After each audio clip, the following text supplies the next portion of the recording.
有冇試過打開 Netflix 揀咗半個鐘都揀唔到睇咩戲？大家好，我叫 Jerry， 我會用幾分鐘嘅時間幫你揀到一套啱你睇嘅戲。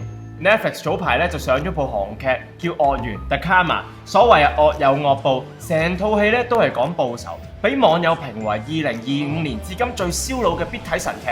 嗱，我就戴翻個頭盔先啊！成套戲咧有3個賣點，第一個賣點咧韓星啦李光洙，不過唔知究竟係咪一件好事啊？細個睇佢做 Running Man 啊，都會覺得咧佢係 carry 唔到呢啲角色嘅。而睇呢套戲嘅時候，每次見到佢啲好發嬲嘅樣啊，我就已經好想笑。懸疑片嚟講咧，佢呢次係真係幾大嘅突破嘅。第二啦，就係個暴力程度咧，係我好少睇啲打戲會睇到縮晒膊啊、揞晒眼啊，唔敢睇落去嘅，係有啲血腥嘅。中意睇暴力嘅人就真係要睇套戲啦。咁第三啦，就係啲扭 Q 位啦，成套戲咧，我話俾你聽係扭到最後一集都仲扭緊嘅，所以中意燒腦嘅戲咧都幾啱你睇嘅。好啦，一句到尾，到底你會唔會開嚟睇先？惡緣咧係講有一個爭人周身債嘅衰仔，俾黑社會逼債，唔還錢嘅情況下咧，就會將佢啲器官攞咗去賣，佢得翻1個月嘅時間。喺咁走投無路之下咧，佢居然係諗過將自己個老豆殺咗，佢份保險金去填債。佢為咗實行呢個計劃，就揾咗一個中國殺手嘅策劃，用車去撞死佢老豆。而故事嘅另一邊咧，一個開診所嘅醫生咧，就同咗一個識咗冇耐嘅靚女去爆房啦。而喺途中咧，佢就揸車撞到呢個衰仔嘅老豆。但係其實呢個衰仔老豆一早已經係俾嗰個中國殺手咧揸車撞死咗㗎啦。咁呢個誤會嘅情況下咧，佢就以為佢殺咗人，於是佢就諗住棄屍。而成個過程咧，居然俾一個目擊者見到，醫生就威脅呢個路人甲要幫佢手一齊棄屍，交禍喺佢身上。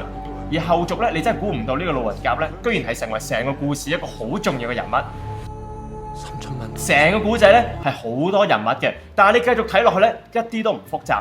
不過古仔咧我就唔劇透咁多啦，你哋自己入去睇啦。6集嚟講咧真係冇冷場位，我係一口氣煲晒6集㗎，係冇一個角色我覺得係多餘嘅。我覺得最唔起眼嗰個老豆咧係最慘，因為咧其實佢係一個超級大好人嚟㗎，佢俾自己個衰仔害都夠慘啦，仲要俾車撞1次唔夠，撞夠3次。